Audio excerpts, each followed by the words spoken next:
الحمد لله كفى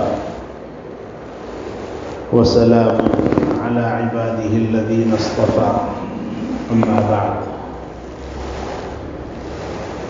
فقد قال الله تعالى في القرآن المجيد أعوذ بالله من الشيطان الرجيم بسم الله الرحمن الرحيم أجيب دعوة الداعي إذا دعان فليستجيبوا لي وليؤمنوا بي لعلهم يرشدون. وقال النبي صلى الله تبارك وتعالى عليه وسلم ليس شيء أكرم على الله من الدعاء. وقال عليه الصلاة والسلام الدعاء سلاح المؤمن أو كما قال عليه الصلاة والسلام. محترم اور معزز سامعین، بزرگوں، دوستوں اور پردہ نشین ماؤں اور بہنوں، اس وقت میں پوری دنیا کے جو حالات ہیں، ڈر اور خوف کا ماحول ہے. ڈرانے والے ڈرا رہے ہیں، بزدل لوگ ہیبت میں ڈرے ہوئے اور سہمے ہوئے ہیں. ایسے موقع سے ہم سب کو اللہ تبارک و تعالیٰ کی طرف متوجہ ہو جانا ہے. حالات کیسے بھی ہوں، اللہ تعالیٰ کے کنٹرول سے باہر نہیں ہوتے. انسان اس کے کنٹرول سے باہر ہو جاتے ہیں. حالات کوئی سپر پاور ہے، اس کی بھی لمیٹیشن ہوتی ہے، اس کی بھی حدود ہوتی ہیں کہ وہ اپنے حدود کے اندر تو سپر پاور ہے، اور جہاں اس کی حدود ختم ہو جاتی ہیں وہ بھی بے بس ہو جاتا ہے. مگر اللہ ہر چیز اس کے کنٹرول میں ہے، اور اللہ تبارک و تعالی یقیناً حالات کو درست کرنے پر قادر ہیں. ضرورت ہے ہم ایسے حالات میں اللہ تبارک و تعالی کی طرف متوجہ ہو جائیں. رسول اکرم صلی اللہ علیہ وسلم کا نمونہ اور حضور صلی اللہ علیہ وسلم کا اسوہ اور طریقہ ہمارے سامنے ہے کہ جب کبھی کوئی مصیبت پیش آتی، حالات بے قابو معلوم ہوتے، یا کوئی الجھن پیش آتی، اللہ کے نبی صلی اللہ علیہ وسلم کا ہمیشہ یہ معمول رہا کہ اللہ تعالیٰ کی طرف متوجہ ہو کر گڑ گڑاتے ہیں، اور اللہ تبارک و تعالیٰ یقیناً مدد کرنے والے ہیں.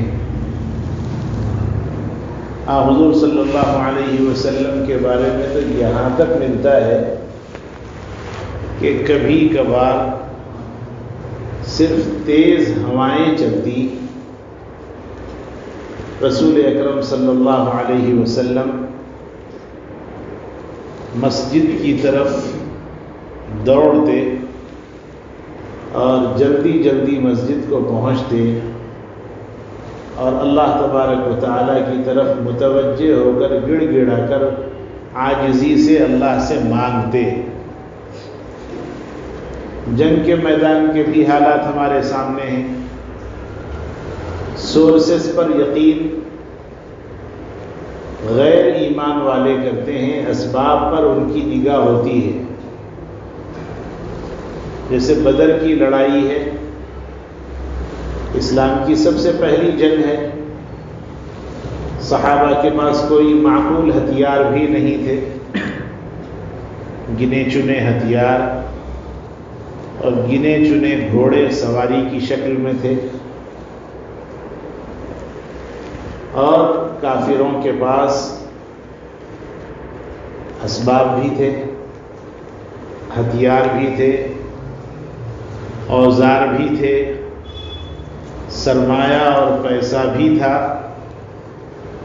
اور وہ جنگوں سے واقف بھی تھے. کس وقت میں کون سا پیترا بدلا جائے اور کس وقت میں کیا فیصلہ لیا جائے، یہ ساری چیزیں ان کے سامنے تھیں. ان کا یقین تھا ہماری تعداد بہت زیادہ ہے، 1000 سے زیادہ لشکر میں ان کے سپاہی تھے جو لڑنے کے گر اچھی طرح جانتے تھے، بڑے ماہر تھے ہتھیار چلانے میں، سب کے پاس سواریاں تھیں. اللہ کی مدد ان کے ساتھ نہیں تھی. حضور صلی اللہ علیہ وسلم کے ساتھ 313 صحابہ، جن میں کچھ بچے تھے، کچھ نوجوان تھے، کچھ معمر اور بوڑھے تھے. سب کے پاس ہتھیار نہیں تھے. ظاہر ہے سامنے والوں کے پاس تلوار ہو، اس کا مقابلہ لاٹھی سے کیا ہو سکتا ہے، مگر ان کے پاس ایمان تھا، اللہ کی مدد ان کے ساتھ تھی. اللہ کا وعدہ ہے وَكَانَ حَقًّا عَلَيْنَا نَصْرُ الْمُؤْمِنِينَ. اللہ کا یہ وعدہ ہے کہ ایمان والوں کی مدد اللہ نے اپنے ذمے لے رکھی ہے. اس پر یقین تھا. دعاؤں پر بہت زیادہ کانفیڈنس تھا کہ حالات کچھ بھی ہو جائے اللہ ہمارے ساتھ ہے، اور جس کی مدد اللہ کریں گے اس کی کامیابی یقینی ہے. میدان جنگ میں آ گئے، اور میدان جنگ میں جب آ گئے تو اس وقت میں کافر اپنی طاقت پر ناز کر رہے تھے، اور صحابہ اپنی دعاؤں پر ناز کر رہے تھے. ان کے پاس کچھ نہیں تھا، ٹوٹے پھوٹے ہتھیار، لاٹھیاں تھیں، مگر اللہ کے اوپر جو یقین تھا وہ بہت اعلیٰ درجے کا ایمان تھا. دعائیں تھیں، رسول اکرم صلی اللہ علیہ وسلم ان کے ساتھ تھے، اور اللہ تعالیٰ نبیوں کو نہ رسوا کرتا ہے اور نہ نبی کے ماننے والوں کو رسوا کرتا ہے. یہ یقین تھا. جنگ ہوئی، حضور صلی اللہ علیہ وسلم میں کنارے بیٹھ گئے اللہ تعالیٰ کی طرف متوجہ ہو کر، اور خوب دعائیں مانگی. ان دعاؤں میں یہی تھی کہ اے اللہ، یہ چھوٹے سے تعداد کے اعتبار سے بہت تھوڑے ہیں. کم من فئة قلیلة غلبت فئة کثیرة بإذن اللہ. اللہ کا یہ ضابطہ ہے کہ تعداد میں کم ہوتے ہیں، مگر اللہ کی جب مدد آتی ہے تو بہت ساروں پر بھاری پڑ جاتے ہیں. چنانچہ رسول اکرم صلی اللہ علیہ وسلم اللہ تعالیٰ سے مناجات کرنے لگے، باتیں کرنے لگے، عاجزی کا اظہار کرنے لگے کہ اے اللہ، یہ موقع غنیمت ہے، اور اے اللہ اس وقت میں یہ چھوٹی سی جماعت ہے، ان کی اگر آپ مدد فرمائیں گے، اس مدد کی برکت سے اے اللہ یہ تو بچیں گے، ان کے ذریعے اسلام بھی پھیلے گا، اور اے اللہ اگر یہ جماعت ختم ہو جائے گی تو پھر اسلام کو از سر نو، بالکل انیشیل اسٹیج سے پھر دوبارہ ری سٹارٹ لینا پڑے گا. حضور صلی اللہ علیہ وسلم نے خوب دعائیں فرمائیں. ظاہر ہے نتیجہ، بدر میں 313 صحابہ تھے، 1000 سے زیادہ کافر تھے. طاقت سب کچھ تھی، مگر اللہ تعالیٰ نے کافروں کو ناکام فرمایا. تعداد میں بہت تھوڑے تھے، ہتھیار کچھ نہیں تھے، مگر اللہ کی طرف متوجہ ہو گئے تو اللہ تعالیٰ نے مدد فرمائی اور اللہ کی مدد کی وجہ سے کامیاب ہو گئے۔ جتنی جنگیں ہیں وہ جنگیں صرف واقعات سنانے کے لیے نہیں ہیں، یہ صرف سیمپل ہیں اللہ تعالیٰ کی مدد کے، کہ دیکھو اللہ کی ایسے مدد آتی ہے، اللہ کی ایسے مدد آتی ہے، اللہ کی ایسے مدد آتی ہے۔ لقد نصرکم اللہ ببدر وانتم اذلہ فاتقوا اللہ لعلکم تشکرون۔ اللہ تعالیٰ نے تمہاری بدر کے موقع سے مدد فرمائی جب تم کمزور تھے، اللہ سے ڈرو، شکر ادا کرو۔ اذ تقول للمؤمنین الن یکفیکم ان یمدکم ربکم بثلاثة آلاف من الملائکۃ منزلین۔ اللہ تعالیٰ فرماتے ہیں کہ ہم نے تمہاری مدد کے لیے 3000 فرشتوں کے لشکر کو بھیجا۔ لوگوں کے دل میں سوال آیا کہ یہ 3000 کیا ہوں گے؟ تو اللہ نے فرمایا 3000 یہ سیمپل ہیں ہمارے، تم کہو تو اس میں اور اضافہ کر کے 5000 کر دیں۔ اور پھر حضرات مفسرین نے لکھا 3000 5000 آپ کے سمجھانے کے لیے ہے، ورنہ اللہ کون ہے؟ انما امرہ اذا اراد شیئا ان یقول له کن فیکون۔ اللہ کو تعداد کی ضرورت نہیں، اللہ اگر کہہ دیں ہو جا، ہو جائے گا۔ یہ تو صرف انسانوں کی تسلی کے لیے اور انسانوں کو سکون پہنچانے کے لیے اللہ نے 313 3000 5000 دکھائے، ورنہ اللہ تو اس بات پر قادر ہیں کہ صرف کن کہہ دیں ہو جائے، اور اگر چاہے تو کسی ایک فرشتے کو بھیجیں، وہ اکیلا فرشتہ سب کو ختم کر کے چلے جائے۔ کب؟ اللہ کی طرف متوجہ ہونے پر ہے۔ یوں ہی بیٹھے رہنے کا وقت نہیں ہے۔ علامات قیامت ظاہر ہو چکے ہیں، قیامت کی علامتیں بہت ساری ہیں، اللہ کے نبی صلی اللہ علیہ وسلم نے بیان فرمائی ہے، بہت ساری علامتیں ظاہر ہو چکی ہیں۔ جوان یہ سمجھ رہا ہے بڑھاپے میں جاؤں گا تو جب کروں گا، بوڑھا سمجھ رہا ہے ابھی تو اچھا ہوں، چلنے پھرنے کے قابل ہوں، جب میں بستر پر ہو جاؤں گا جب توبہ کروں گا۔ بچہ سمجھ رہا ہے ابھی تو بچہ ہوں، جوان ہوں گا شادی کروں گا، بڑا ہوں گا بوڑھا ہوں گا جب کروں گا۔ یہ ٹائم وہ ٹائم نہیں، اس وقت میں تو ہر لمحہ اللہ کی طرف متوجہ ہونے کا ہے۔ عورتیں بھی اللہ کی طرف متوجہ ہو جائیں، مرد بھی اللہ کی طرف متوجہ ہو جائیں۔ یہ سوچنا کہ بعد میں کروں گا، بعد میں سوچنے کا ٹائم نہیں۔ اللہ کے نبی صلی اللہ علیہ وسلم نے ارشاد فرمایا لا ضرورت فی الاسلام، اور کما قال علیہ الصلوۃ والسلام، اسلام میں ٹال مٹول نہیں ہے، بعد میں کروں گا، پھر کروں گا، پھر کروں گا، یہ سوچنے کا وقت نہیں۔ اس وقت میں اب کروں گا کا معاملہ ہے۔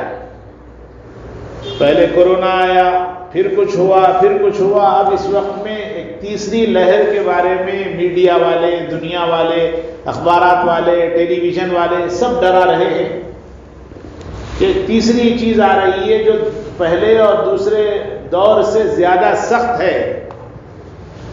ایسے میں اللہ کی طرف متوجہ ہو جانا ہے، بس اللہ سے مانگنا ہے، اللہ چاہیں گے اس سے محفوظ رہیں گے، اللہ نہیں چاہیں گے ڈاکٹرز کو بھی بیماری لگ سکتی ہے، بس متوجہ ہونا ہے اللہ کی طرف۔ اللہ کے نبی صلی اللہ علیہ وسلم نے امت کو جو سب سے بڑی چیز سکھائی وہ ہے دعا، الدعاء سلاح المؤمن، او کما قال علیہ الصلوۃ والسلام۔ ایمان والے کا سب سے زیادہ جس پر اعتماد اور بھروسہ کیا جاتا وہ ہے ہتھیار دعا، کہ دعا سے تقدیر بدل جاتی ہے، دعا سے حالات بدل جاتے ہیں، دعا سے بیماریاں ہٹا دی جاتی ہیں، دعا سے حالات ایسے بدلتے ہیں، غربت سے انسان امیری کی طرف آتا ہے، بے عزتی سے عزت کی طرف آتا ہے۔ جس کی کوئی ویلیو نہیں تھی، دعائیں خوب مانگی، اللہ کی طرف متوجہ ہو کر اللہ تعالیٰ نے اس کی حیثیت ایسی بنا دی کہ اس کی لوگ عزت کرنے لگے۔ کب؟ اللہ کی طرف متوجہ ہونا ہو۔ اجیب دعوت الداعی اذا دعان، اللہ کے نبی صلی اللہ علیہ وسلم سے صحابہ نے پوچھا کہ اللہ کہاں ہے؟ اللہ تعالیٰ نے خود فرمایا وَإِذَا سَأَلَكَ عِبَادِي عَنِّي فَإِنِّي قَرِيبٌ۔ لوگ پوچھیں گے آپ سے، ایمان والے بھی پوچھ سکتے ہیں، غیر ایمان والے بھی پوچھ سکتے ہیں کہ اللہ کہاں ہے، تو اللہ فرماتے ہیں جواب میں فَإِنِّي قَرِيب، کہہ دیجئے میں قریب میں ہوں۔ کتنے قریب ہیں؟ اجیب دعوت الداعی اذا دعان، جب کوئی مانگے اللہ اس کی مراد پوری کرتے ہیں۔ اس میں یہ نہیں فرمایا عالم صاحب کی دعا ہوگی قبول ہوگی، امام صاحب کی دعا ہوگی قبول ہوگی، حافظ قرآن کی دعا ہوگی قبول ہوگی، نہیں فرمایا، بس اجیب دعوت الداع، کوئی مانگنے والے میں کافر ہے تو بھی قبول کریں گے، مانگنے والے میں کوئی اللہ پر یقین نہیں رکھتا اس کی بھی قبول کرتے ہیں۔ چنانچہ آپ دیکھیے غیر مسلم بھی جب مانگنے کی بات آتی ہے تو اگرچہ وہ اللہ نہیں کہتے مگر بھگوان کہتے ہیں، بھگوان سے مراد اللہ ہی ہے۔ تو اللہ فرماتے ہیں کہ اجیب دعوت الداعی اذا دعان، کوئی مجھ کو جب پکارتا ہے تو میں اس کی مراد کو پوری کرتا ہوں۔ مرد بھی مانگے، عورتیں بھی مانگے، بچے بھی مانگے، بوڑھے بھی مانگے، سب کے سب اللہ کی طرف متوجہ ہوں۔ روزانہ ایک وقت متعین کر لیجئے، 24 گھنٹے میں 5-10 منٹ کا وقت اللہ سے گفتگو کا نکال لیجئے۔ حضور صلی اللہ علیہ وسلم سے کوئی گناہ نہیں ہوا۔ حضور اکرم صلی اللہ علیہ وسلم کا ہر کام اللہ کو خوش کرنے والا ہوتا تھا، مگر ایک ٹائم مقرر تھا کبھی بھی دن بھر میں، وہ ٹائم اللہ سے بات کرتے تھے، یعنی دعا۔ اللہ سے بات کرنا کیا ہے؟ دعا، کہ آپ بولتے رہے وہ سنتے رہے، اور جب آپ بول کر خاموش ہو جائیں گے تو پھر وہ بولے گا۔ وہ آپ کو اگرچہ سنائی نہیں دے گا، اللہ کی جو بولی ہے وہ سنائی نہیں دیتی، مگر آپ نے جو کچھ مانگا ہے اللہ تعالیٰ وہ فلفل کر دیتے ہیں۔ اس لیے اللہ کی طرف متوجہ ہو کر مانگنے کا اہتمام کیا جائے، خوب مانگے۔ مانگنے میں دن 2 دن، ارے میں 4 دن سے مانگ رہا ہوں اللہ قبول نہیں کر رہا، ایسا مایوس ہونے کی ضرورت نہیں ہے۔ اللہ تعالیٰ سے مسلسل مانگنا، اور بندہ جب مسلسل مانگتا ہے تو اللہ تعالیٰ خوش ہوتے ہیں۔ دیکھیے مانگنے کے معاملے میں ربنا آتنا فی الدنیا حسنہ وفی الآخرۃ حسنہ وقنا عذاب النار، دنیا بھی مانگ سکتے ہیں، آخرت بھی مانگ سکتے ہیں۔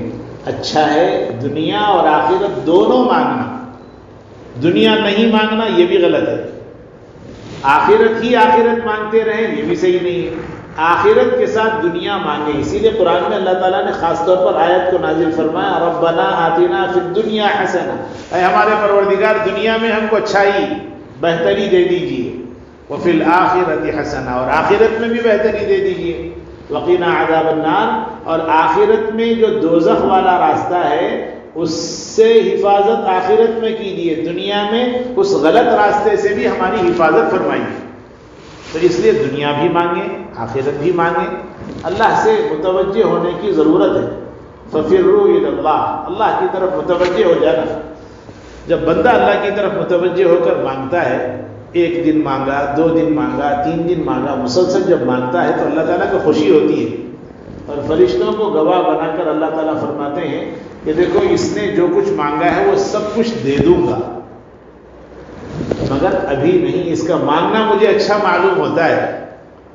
تو بندہ مسلسل مانگتا رہے، کوئی چیز مانگا، صحت مانگی، مال مانگا، عزت مانگی، جو چیز اس کے لیے دنیا میں بہتر ہے اللہ تعالیٰ فوراً دے دیتے ہیں، بعض چیزوں کو تھوڑا سا پینڈنگ کر دیتے ہیں، بعد میں دیتے ہیں، اور بعض چیزیں ایسی ہوتی ہیں جو دنیا میں مسلسل آدمی مانگتے رہا یہاں تک کہ مر گیا مگر ملی نہیں، فرمایا اس کو آخرت میں ذخیرہ بنا دیتے ہیں۔ حدیث شریف میں ہے، اللہ کے نبی صلی اللہ علیہ وسلم نے ارشاد فرمایا بندہ کوئی چیز مانگتا ہے تو اس کے لیے قبولیت کے طریقے اللہ کے پاس یہ ہیں، 1 نمبر پر یا تو جو کچھ مانگا وہ قبول کر لیا، دوسرے نمبر پر جو کچھ مانگا وہ تو قبول نہیں ہوا، اس کے بدلے میں کوئی اور بہتر چیز اس کو عطا فرما دی، نمبر 2، اور کبھی ایسا بھی ہوگا جو مانگا وہ بھی نہیں دیا، اس کے بدلے میں کوئی دوسری چیز وہ بھی نہیں دی، تیسری ایک اور چیز ہو جاتی ہے کہ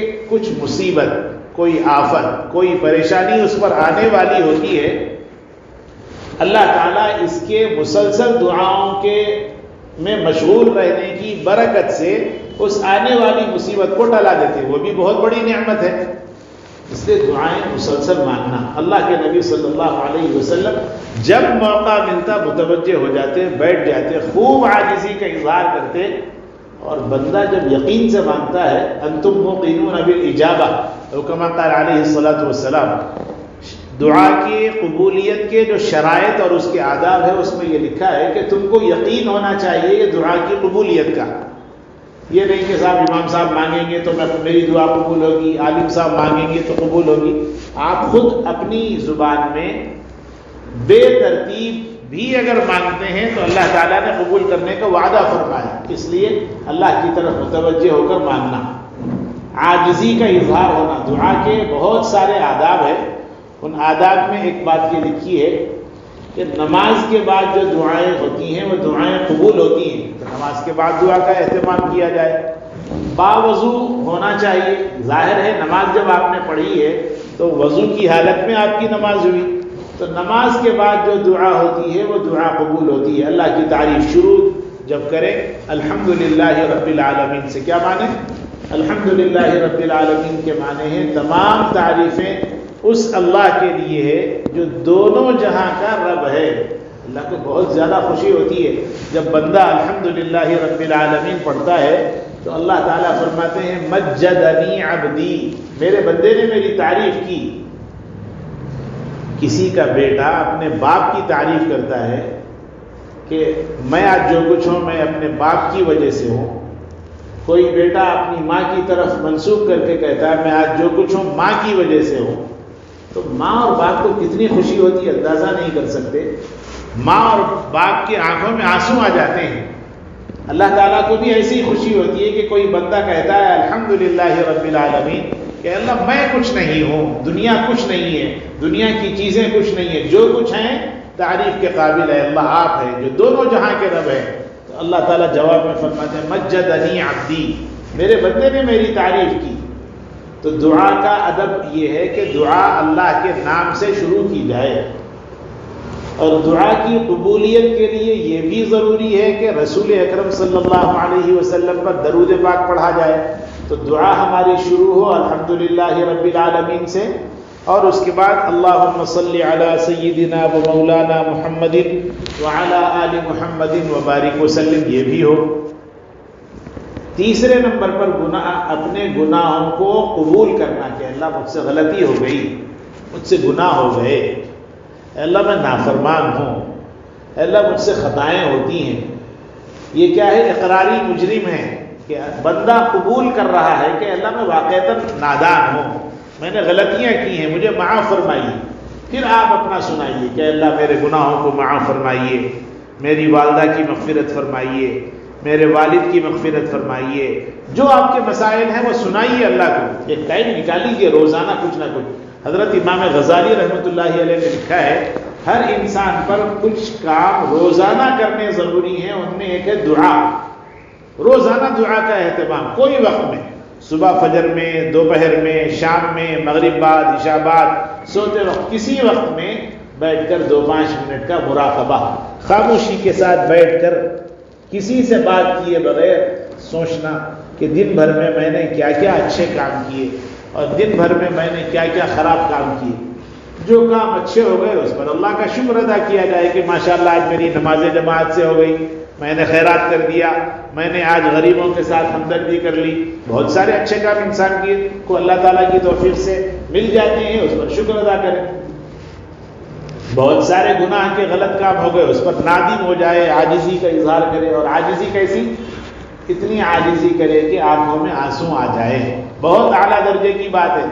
سوچتے ہوئے انسان کیسے سوچے کہ اگر میں آج یہاں پر نادم نہیں ہوں گا تو کل جہنم میں جلنا پڑے گا. اور حدیث شریف میں ہے کہ کسی کی آنکھوں سے آنسو نکل آئے اللہ کے ڈر سے، ان آنکھوں پر جہنم کی آگ حرام ہے، وہ آنکھ اللہ تعالیٰ نہیں جلائیں گے. تو کبھی بیٹھ کے سوچنا کہ دن میں مجھ سے کیا کیا ہو گیا، زندگی میں کیا کیا ہو گیا، یہ نافرمانی، وہ گناہ، یہ خطا، یہ لفظش. سوچنے سے آج نہیں آنسو نکلے کل نکلیں گے، پرسوں نکلیں گے، کبھی نہ کبھی آنسو نکلیں گے. اور یہ بھی لکھا ہے آنسو نہ نکلیں تو کم از کم صورت رونے والوں جیسی بنا لیں. اور پھر تھوڑی دیر جب خاموش ہو گئے، احساس ہو گیا، اللہ کے سامنے شرمندگی کا اظہار کر لیا، اب اس کے بعد آپ اللہ سے ہاتھ اٹھا کر مانگیں، ہاتھ نہ اٹھا کر مانگیں، قبلہ رخ ہو کر مانگیں، قبلہ رخ نہ ہو کر مانگیں. اللہ تو ہر طرف ہے، اللہ سننے والا ہے. اب اس سے کہیے اللہ میری مدد فرمائیے، مجھے اچھی جاب مل جائے، اپنے لیے مانگیے، بچوں کے لیے مانگیے، بچوں کی کامیابی کے لیے مانگیے، بے اولاد ہیں اپنی اولاد کے لیے مانگیں، شوہر نافرمان ہے شوہر کی فرما برداری کے لیے مانگیں، بیوی نافرمان ہے بیوی کی فرما برداری کے لیے مانگیں، اپنے لیے، اپنے اڑوس پڑوس حالات کیا ہیں وہ سب ہمارے سامنے ہیں۔ کورونا آیا یا اور کوئی بیماری آئی تو کسی ایک محلے میں، کسی ایک علاقے میں، کسی ایک گھر میں نہیں آئی تو پورے علاقے میں آئی، اور ایک گھر دو گھر نہیں، پورے علاقے والوں کو اس نے متاثر کیا، اس نے نقصان پہنچایا۔ اب جو حالات ڈرا رہے ہیں، اللہ کرے ایسے حالات نہ ہو، مگر میڈیا والے سوشل میڈیا پر، ٹی وی پر، اخبارات میں جو کچھ باتیں آ رہی ہیں اس کے پیش نظر اللہ کی طرف متوجہ ہو جانا، احتیاطی جو تدبیریں ہیں وہ ضرور کریں۔ ماسک لگانے کی اگر بات ہے، ماسک ضرور لگائیں، ماسک لگانا کوئی گناہ نہیں ہے، ماسک لگانے سے محفوظ رہتے یہ بھی ضروری نہیں ہے، مگر حکومت نے جب کوئی چیز بتائی ہے تو پھر اس کے حساب سے اس کا استعمال کیا جائے۔ ماسک ضرور لگائیں، ہاتھ دھوتے رہیں، بہت اچھا ہے ہر نماز کے لیے تازہ وضو کریں، اور ساتھ میں اگر صابن کے استعمال کا مشورہ دیا گیا وہ بھی فائدہ اٹھائیں، تھوڑی سی دوری اور تھوڑا سا ڈسٹینس مینٹین کرنے کے لیے کہا جائے کریے، کوئی حرج نہیں۔ جو باتیں حکومت کی طرف سے یا ڈاکٹرز کی طرف سے یا سمجھدار لوگوں کی طرف سے بتائی جاتی ہیں، یہ کرتے رہیے، وہ کرتے رہیے، ساتھ میں اللہ کی طرف متوجہ بھی ہو جانا۔ یہ نہیں کہ ماسک لگا لیا اب میں محفوظ ہو گیا، ماسک لگانے کے بعد بھی محفوظ نہیں ہے جب تک اللہ محفوظ نہ کر دے۔ سب سے بڑے اللہ ہے، فاللہ خیر حافظا وہو ارحم الراحمین، سب سے بہترین حفاظت کرنے والے اللہ، اس لیے اس اللہ کی طرف متوجہ ہو جانا۔ اور روزانہ اہتمام کیجیے، عورتوں سے بھی ہماری درخواست ہے، بھائیوں سے، بہنوں سے، سب سے درخواست ہے کہ اپنے لیے، اپنے جو گزر گئے ان کے لیے، جو موجود ہیں ان کے لیے، ساروں کے لیے دعاؤں کا اہتمام کیجیے۔ کس کی دعا میں کیا اثر ہے اللہ کو معلوم ہے۔ کوئی یوں سوچے کہ بھائی میری دعا سے کیا ہوگا، ارے آپ کی دعا سے، کسی ایک کی دعا سے تو حالات بدلیں گے۔ جیسے حج کے بارے میں لکھا ہے، حج کو آتے ہیں لوگ لاکھوں میں۔ ایک زمانے کا ایک واقعہ حضرت شیخ الحدیث مولانا زکریا صاحب رحمۃ اللہ علیہ نے لکھا ہے کہ 6 آدمیوں کی وجہ سے 6 لاکھ لوگوں کا حج قبول ہو گیا۔ ظاہر ہے ایک آدمی کی وجہ سے 1 لاکھ کا، 2 آدمی کی وجہ سے 2 لاکھ کا، تو ایک مرتبہ ایسا ہوا کہ حج میں 6 لاکھ لوگ آئے تھے، اور صرف 6 لوگوں کی دعاؤں کی برکت سے اللہ تعالیٰ نے پورے 6 لاکھ کے مجمع کے حج کو قبول فرمایا۔ ایسے ہی اس وقت میں لاکھوں کروڑوں لوگ موجود ہیں، ہو سکتا ہے کسی ایک بندہ یا کسی ایک عورت یا لڑکی کی دعا کی برکت سے حالات بہتر ہو جائیں، پاسبل ہے، ممکن ہے۔ اس لیے کبھی یہ نہیں سوچنا کہ میری دعا سے کیا ہوگا۔ بھائی ہر کوئی یہ سوچے میری دعا سے کیا ہوگا تو پھر کون کرے گا دعا؟ ہر آدمی یہ یقین رکھے کہ میں اللہ سے بات کروں گا، میں اللہ سے دعا کروں گی اور اللہ سے منواؤں گی، پھر دیکھیے اللہ تعالیٰ کے فیصلے کیسے ہوتے ہیں۔ اللہ کی طرف متوجہ ہونا۔ حضور صلی اللہ علیہ وسلم کا اسوہ ہمارے سامنے ہے، گھبرانے کی ضرورت نہیں ہے، اللہ کی طرف متوجہ ہونے کی ضرورت ہے۔ حالات کیسے بھی آ جائیں، ان سارے حالات کو ختم کرنے کے لیے اللہ کی طاقت، اللہ کا حکم بہت بڑا ہے، اس لیے اللہ کی طرف متوجہ ہونے کی ضرورت ہے، اور خوب مانیں اور خوب مانگیں۔ روزانہ 5 نمازیں مرد حضرات بھی، عورتیں بھی اہتمام کے ساتھ پڑھیں، روزانہ کچھ قرآن مجید کی تلاوت کی عادت ڈالیں، ایک آیت صحیح مگر پڑھیے، ترجمے کے ساتھ اگر پڑھ لیں اور مزہ آئے گا۔ اس میں اللہ کیا لکھے ہیں وہ پڑھیے تو صحیح نا۔ زندگی گزر رہی ہے، ہر دن ایک دن ختم ہو رہا ہے، کبھی ایک دن نکال لیجیے، قرآن کی ایک آیت پڑھیے، دوسری دن دوسری آیت پڑھیے، تیسرے دن تیسری آیت پڑھیے، اس میں اللہ نے کیا کیا ہم سے فرمایا وہ ساری باتیں ہمارے سامنے آئیں گی۔ تو روزانہ 5 نمازوں کی عادت، قرآن مجید کی تلاوت، اور روزانہ کچھ نہ کچھ وقت نکال کر دعاؤں کا اہتمام کرنے کی ضرورت ہے۔ اور جب دعائیں ہوں گی، نمازیں پڑھیں گے، قرآن پاک کی تلاوت ہوگی، جب تک زندگی ہے برکت کے ساتھ زندگی گزرے گی، اور جب وقت آئے گا تو پھر اللہ تعالیٰ اپنے فضل سے دنیا کے بعد والی جو زندگی ہے ہمیشہ ہمیشہ کی زندگی، اس میں اللہ تعالیٰ اپنے فضل سے کامیاب فرمائیں گے۔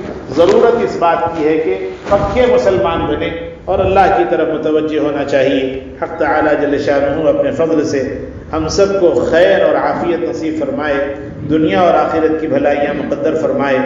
آنے والی جو مصیبتیں ہیں اللہ اس سے ہم سب کی، پوری امت مسلمہ بلکہ پوری دنیا والوں کی، انسانیت کی بنیاد پر سب کی اللہ حفاظت فرمائے، ہم سب کو عمل صالح کی توفیق نصیب فرمائے۔